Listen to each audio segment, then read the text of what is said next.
Naghummadi is a city in Upper Egypt, located some 80 kilometers northwest of Luxor.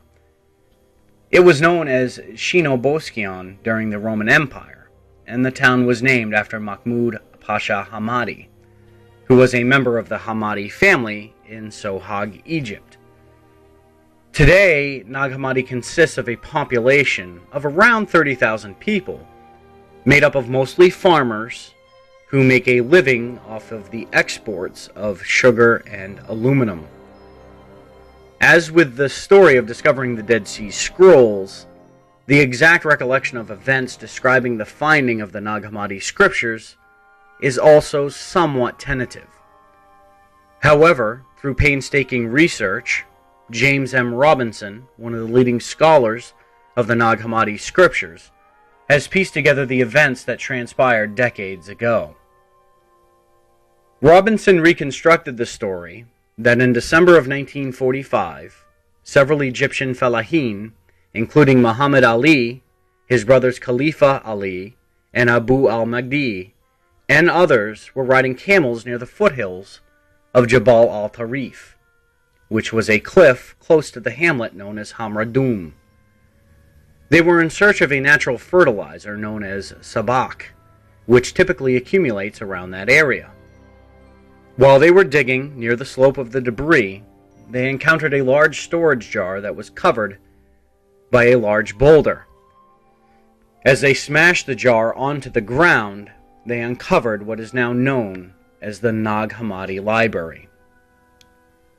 From the discovery of the Nag Library in 1945 until 1947, the scholarly world was enthralled with these new scriptures, most of which were never previously known or extant.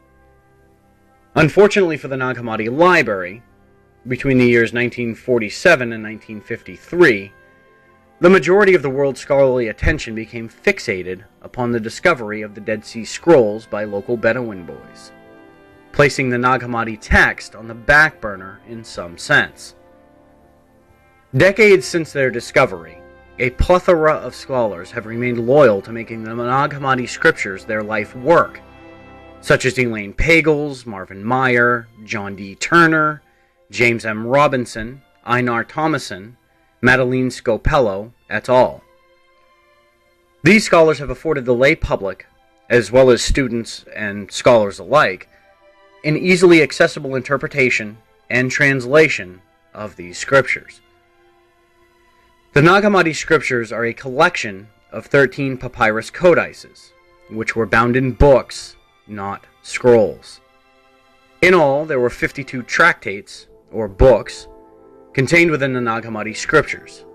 Of these 52 tractates, 6 were duplicates, meaning there were 46 different texts. Of these, 41 of them were not previously extant. The dates of these compositions are uncertain, but most are dated from the middle of the 2nd century to the 3rd century CE. The majority of scholars conclude that while the Nag scriptures are written in Coptic, the language of the Egyptians during the Roman Empire, the majority, if not all, were translated and copied from originally Greek texts. Who actually wrote and subsequently copied these texts remains a mystery, and we may never know who wrote them with 100% certainty. However, since the majority of the texts are Gnostic, it is assumed that there must have been a sympathetic community in the region that collected and cherished these texts, subsequently burying them for safekeeping.